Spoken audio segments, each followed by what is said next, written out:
에베소서 4장 30절 말씀, 하나님의 성령을 근심하게 하지 말라. 그 안에서 너희가 구속의 날까지 인치심을 받았느니라.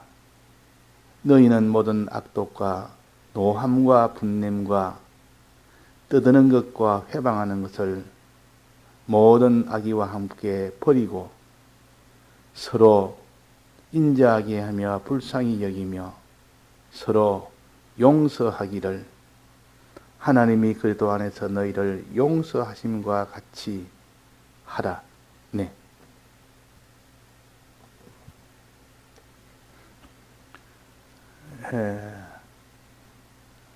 우리가 옛사람을 버리고 새사람을 입어라 하는 이 말씀을 우리가 바로 깨달아서 항상 우리는 옛사람을 버리는 생활, 새사람을 입고 사는 생활을 해야 됩니다. 어젯밤에도 이 새사람 생활과 옛사람 생활을 요 5가지로 알려주신 것에 대해서 3가지를 배웠습니다. 이 3가지 옛사람 생활, 3가지 새사람 생활, 이걸 잘 배워서 알면 그 다음에 그 사람이 그 아는 것을 통하여 소망을 가지고 이제는 행할 수가 있는 겁니다. 알지 못하면 행할 수가 없기 때문에, 그래서 우리가 하나님의 말씀인 지식을 배우는 겁니다. 그 지식을 배우는 목적은 지식을 아는 것으로, 그것으로 완성이 된 것이 아니고, 아는 것을 참으로 믿고 행하도록 위해서 아는 겁니다. 참으로 아는 사람은 반드시 믿고 행하게 됩니다. 그래서 요 옛사람 생활 총 5가지 중에서 3가지를 배웠고, 새사람 생활 총 5가지 중에서 3가지를 배웠습니다. 그래서 옛사람 생활 3가지, 새사람 생활 3가지. 자, 첫 번째 옛사람 생활과 새사람 생활은 무엇이라고 이제 배웠습니까? 말에 대해서, 사람이 말이 얼마나 중요한지, 말 한마디에 다른 사람이 죽고 사는 겁니다. 복음 전하는 그 말 한마디가 그 사람을 살리고, 은혜를 끼치는 그 한마디가 그 사람을 살리고, 또 그 악독한 그 말 한마디가 다른 사람을 죽이는 이런 일이 되기 때문에, 말에 대해서 우리가 옛사람 생활로 하는 그 말과 새사람 생활로 하는 그 말을 배웠으니까, 이 말을 조심하지 않으면 그 말은 곧 사망으로 이끄는 그런 것이 곧 말이다. 그래서 야고보서 2장에 보면 말에 대해서 이 말을 갖다가 하는 그 말 한마디에 자기의 생의 바퀴가 다 불살라 버릴 수 있는 그런 일이 되고, 다른 사람을 다 죽게 만드는 그런 일이 되기도 하고, 그러나 새 사람으로 사는 그 말은 자기가 영생하는 이 영생을 얻을 뿐만 아니라 다른 사람도 함께 영생을 얻는 그런 것이 되기 때문에, 이 말 한마디로 자기도 살고 다른 사람도 살고, 말 한마디 잘못해서 자기도 죽고 다른 사람도 죽는, 그래서 이 9계명은 거짓말 하지 말라는 거 아닙니까? 9계명은 말에 대해서. 그래서 하나님에 대해서 우리는 말을 어떻게 해야 되느냐? 하나님에 대해서 항상 원망하는 말이나 낭망하는 말은 하지 말고, 항상 하나님께 감사하는 말이나 하나님께 기도하는 말을 해라. 어젯밤에 배웠어요. 내 입에는 하나님에 대해서는 찬송과 기도하는 그 말뿐이지 낭망이나 원망이나 하는 그런 말은 꺼내지도 말아라. 아예 그것은 내 입에서 나오지 못하게 해라. 그는 옛사람 생활로 하는 말이고 새사람 생활은 항상 감사의 말, 하나님 앞에 기도의 말이다. 나는 그 말 위에는 하나님 앞에 하지 않을 것이다. 이렇게 작정을 하고 지금까지 내가 하나님 앞에 감사하지 못한 것, 하나님 앞에 기도하지 못한 그것을 회개하고 원망하고 낭망했던 그 입술을 우리가 회개를 해야 된다. 사람에 대해서는 어떻게 했습니까? 사람에 대해서는 다른 사람에게 이 참말을 해서 복음을 전하는 그로 인하여 진리를 전하는 것으로 통해서 비로소 그 사람이 복이 되고 자기도 진리를 전하는 사람의 복을 받게 됩니다. 복음을 전하는 때 전하는 사람이 받는 복과 그 복음을 받는 사람이 받는 복이 있기 때문에 그래서 우리는 은혜 끼치는 말, 덕이 되는 말, 오직 이렇게 선한 말, 이런 말을 해야 되지 너희들은 거짓말을 하지 말고 더러운 말을 하지 말아라. 거짓말은 그 사람을 성경과 반대되는 말이요. 성경의 말이 아닌 더러운 말은 죄짓게 하는 말이요. 이런 말은 하지 말아라 배웠습니다. 두 번째는 분에 대해서 배웠습니다. 분에 대해서. 사람이 분 안 내는 사람이 없습니다. 99%는 자기 감정에서 나오는 분이요. 내어서는 안 되는 분을 하고 그 중에 1% 정도는 의분이라. 의분은 가져야 되고 이 감정의 분은 가져서는 안 됩니다. 내 속에 이 자기 중심의 이 감정이 나오면 그것에 분하게 화를 내지 않는 사람이 어디 있습니까? 아무리 성자라도 그런 환경을 주놓으면 화를 반딱 내가지고 막 자기도 모르게 그 분을 내서 그 사람하고 대립을 하고 그 사람을 정죄하고 합니다. 우리는 의분 위에는 가져서는 안 된다. 마귀를 미워하고 마귀를 분하게 여기는 그런 마음은 가져야 되고 사람에 대해서는 그런 의분을 가지지 말고 그런 분을 가지지 말고 그를 위해서 기도해라. 그가 어떠하면 저 죄에서 벗어날 수 있을까? 그것을 생각해야 되지. 저 죄를 지었으니까 지금 마땅히 벌을 받아야 된다. 이런 사람을 정죄하는 분, 이런 분은 가지지 마라 그랬습니다. 또 그 다음에 세 번째는 도적질 하지 말아라. 이 옛사람은 도적질을 합니다. 물질에 대해서 하나님 앞에 전부 자기가 가진 것도 하나님의 것이라 해야 되는데 자기 것이라고 생각하는 이 인식으로서까지는 소유권 도둑질입니다. 그게 소유권 도둑질. 자기 것을 자기 것이라고 여기면 그것은 도둑질한 것이라 하나님의 것을 자기가 맡아 있는 것이라 생각할 때 그건 도둑질하지 않는 사람입니다. 소유권 도둑질을 하지 않는 사람입니다. 이 소유권은 하나님의 것이다 그 말이에요. 내가 아무리 가진 몸이라도 이거는 하나님의 것이다. 피로 값주고 산 하나님의 것이요. 또 창조적으로 하나님이 지으신 하나님의 것이지. 하나님이 길렀고 하나님이 나게 했고 하나님이 구속했고 그렇게 여기는 그 사람은 도둑질하지 않는 사람. 그러나 이건 내 것이다. 내 소유도 내 것이고 내 물질도 내 것이고 내 몸도 내 것이고 내 지위도 내 것이고 거기에서 다 악이 나오고 거기에서 다 많은 그런 죄가 거기서 다 나오기 때문에 소유권 도둑질하지 말고 또 사용권 도둑질. 이걸 사용하는데 네 마음대로 사용하는 이것이 곧 옛사람이요. 네 마음대로 사용하는 사용권 도둑질. 남의 것을 자기한테 마음대로 옮긴다든지 하나님 저 사람한테 맡긴 하는데 그걸 내가 무단으로 내게 내가 맡겠다. 그게 다 도둑질이요. 또 사용할 때는 하나님의 뜻대로 사용해야 되는데 이것이 새 사람인데 내 것이니까 내 마음대로 사용하겠다. 내 위해서 사용하겠다. 이게 바로 사용권 도덕질이에요. 우리는 이 물질에서 이런 옛 사람으로 살지 말고 어떻게 살아야 됩니까? 구제해라. 구제로 해라. 다른 사람의 구원을 위해서 물질을 사용할 때 이걸 구제라 그럽니다. 그냥 도와주는 것은 구제가 아닙니다.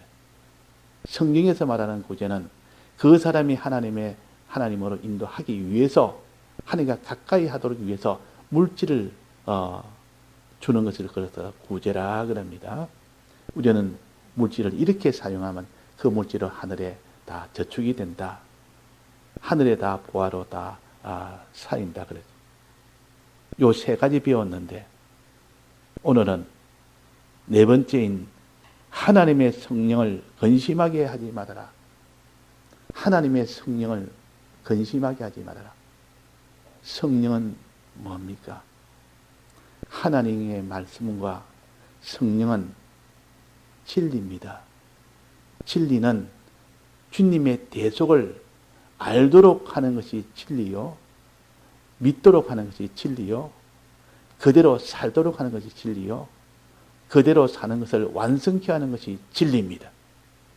진리가 없다면 주님은 대속은 했지만은 그 대속을 알지도 못하고 믿지도 못하고 행치를 못하니까 그 대속의 효력이 되게 오지를 못합니다.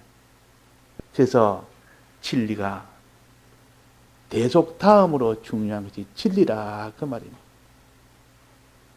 그 주님이 우리 위하여 대신 십자가 죽으신 이 대속과 진리를 보내신 이 은혜, 이 둘로 인해서 우리가 구원을 얻게 되는 겁니다. 이 진리는 둘입니다. 하나는 말씀이라는 진리가 있고 하나는 성령이라는 진리가 있다. 말씀의 진리, 말씀의 진리, 진리의 말씀. 에베소 1장에 보면 그 안에서 너희도 진리의 말씀, 곧 너희의 구원의 복음을 듣고 그랬습니다. 항상 진리를 들으라 이럴 때는 그는 진리의 말씀을 가르칩니다. 진리를 들으라. 진리의 말씀을 가르칩니다. 또 그 다음에 성령을 진리라 그랬습니다. 요한복음 15장에 보면 진리의 성령으로 오실 때에 또 요한복음 16장에 보면 그러나 진리의 성령이 오시면 이 성령을 진리라. 그 성령을 진리를 둘로 나누면 하나는 무인격의 하나님의 말씀, 또 하나는 인격의 성령이 진리입니다. 그래서 요한일서 5장 7절에 보면 증거하는 이는 성령이시니 성령은 진리니라 그렇게 하셨습니다. 성령은 진리니라. 그런 말씀을 통하여 말씀의 진리를 받아서 윤곽적으로 알게 됩니다. 또 아는 대로 또 믿게 됩니다. 또 믿는 만큼 행하게 됩니다. 그러나 그것이 하나님 보시기에 인치실 만큼은 아닙니다. 그렇게 이제 말씀을 통하여 하나님을 알아가고 믿어가고 하나님 뜻대로 순종해 나가는 그 생활을 하되 하나님 보시고 인을 칠 만큼 완성이 되려면 성령을 받아야 됩니다. 성령이라는 이 진리를 받아야만 완성이 된다. 즉 인치심을 받는다. 그 말. 그래서 말세에 내가 너에게 부어주리다. 부러지자면 내가 부어주겠다. 성령을 부어주겠다. 성령이 아니면은 그 사람이 최종 마지막 세상을 못 이깁니다. 마귀를 못 이깁니다. 자기를 옛사람 자기를 못 이긴다 그 말이. 그러나 성령을 받으면 그 예수님의 제자들이 예수님 십자가 못 박힐 때 두려워서 다 도망갔지.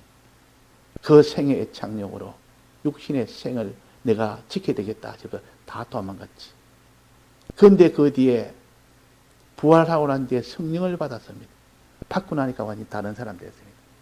주를 위하여 죽기를 원하여 어떻게 하면 주를 위하여 내가 죽을까 이래서 각 12제자들이 흩어져서 온 유대로 흩어지고 예루살렘으로 흩어지고 사마리아로 유대로 땅 끝까지 흩어져서 복음을 전하다가 다 죽게 됩니다. 이 성령을 받아서 그런 성령을. 그래서 여기에 성령을 근심하지 말아라. 이 말은 성령을 받지 않는 것은 성령이 볼 때는 성령을 근심하게 하는 겁니다. 성령 받을 생각을 안 하는 겁니다. 그 성령 받아가 많은데 성령에 대한 애착이 없고 세상에 대한 애착을 가지고 있는 만큼은 성령을 받을 애착을 못 가집니다. 우리는 이 세상에 대한 애착을 가지는 것이 옛사람이에요. 그러나 성령에 대해서 애착을 가져서 어떠한지 내가 성령 받아서 예수님의 제자들처럼 주를 위하여 마지막 전하는 이 인치심을 받을 수 있도록 성령 받기를 원하고 성령을 기다리고 또 제자들이 꼭 예수님 부활하시고 난 뒤에 성천하시고 난 뒤에 열흘 동안 그 다락방에서 성령 받기를 전혀 기도에 힘쓰니라. 전적으로 기도에 힘쓰니라. 원하고 원하느니라. 그럴 때 이 성령이 오십니다. 그런데 성령을 기다리지 않습니다. 성령을 바라지도 않습니다. 이게 성령을 근심되게 하는 것이라 그 말. 우리는 성령을 받아야만 인을 칠 수 있다. 그래서 여기에 말씀하시기로 하나님의 성령을 근심하지 마라. 근심하게 하지 말라. 그 안에서 너희가 구속의 날까지 인지심을 받아들여. 우리가 말씀을 들으면 알기는 아는데 다 모릅니다. 믿기는 믿는데 온전히 못 믿습니다. 행하기는 행하는데 온전히 행실을 못합니다. 그런데 성령을 받고 나니까 아는 것도 온전하게, 믿는 것도 온전하게, 행하는 것도 온전하게 돼서 그래서 그 사람이 주의 인을 지심을 받게 돼서 그것이 구원이 되는 겁니다. 그러나 성령은 반드시 말씀이라는 진리를 먼저 받고 난 뒤에 말씀 그 위에다가 성령을 받지, 말씀을 듣지 않는데 그 사람은 성령을 받을 수는 없습니다. 말씀을 버리고 난 뒤에 성령만 받겠다. 아무리 해봐도 성령은 받을 수 없습니다. 아무리 해봐도. 그래서 우리가 이 예언의 말씀을 주의하는 것이 아니라 예언의 말씀, 하나님의 말씀을 가르칩니다. 하나님의 말씀을 주의한다는 말은 말씀을 밤낮으로 사모하고 그 말씀을 듣기를 힘을 쓰고 그 말씀을 들은 말씀을 사모하고 그럴 때 성령이 오십니다. 그러니까 아무리 예언을 자기가 잘 알아서 예언의 말씀 안다 해도 성령이 오기 전까지는 온전히 알지를 못합니다. 그래서